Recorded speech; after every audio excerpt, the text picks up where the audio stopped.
Oksana Markarova, she is the Ukrainian ambassador to the United States, with her head in her hands, stunned, in disbelief at what we witnessed here. Walk us through your reaction, the way this is going to be viewed for the people who are now in the fourth year of an awful war. Many Ukrainians were skeptical about this agreement, and many Ukrainians were worried that President Zelenskyy had been summoned effectively to Washington to sign away the country's wealth because it had no choice.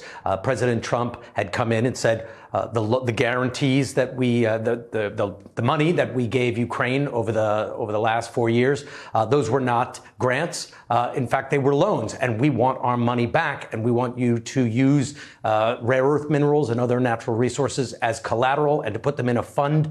And initially, this minerals deal was presented, according to senior Ukrainian officials I've been speaking to, as a deal that Ukraine had to sign on the spot, non-negotiable. They were given 1 hour to sign it. President Zelenskyy said no. He's been negotiating through a team for the last couple of weeks to try and get a better deal.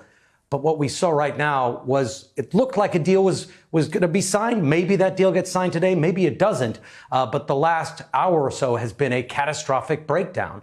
You saw a lot of this raw skepticism. It doesn't seem like there's any goodwill in the room at the moment. And this could be very devastating for Ukraine, because Ukraine is negotiating right now about the future of its country, its potential borders. It's nervous that Vladimir Putin is going to come back and invade again. And I think, Peter, what you saw in this exchange is that the two sides view this deal completely differently. President Trump, who took J.D. Vance's side there. It was really J.D. Vance who started this, and it was Zelenskyy who refused to back down. And then as we were watching, you saw President Trump getting more and more annoyed and personally bothered by all this. He said, well, this is going to be great television.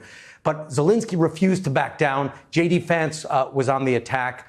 President Trump taking his side, because the two sides view this so very differently. President Zelenskyy doesn't trust Vladimir Putin will keep his end of a ceasefire, and he doesn't want to leave the room without some sort of guarantees. And President Trump is saying, you should be thankful. The guarantees you're going to get are his word.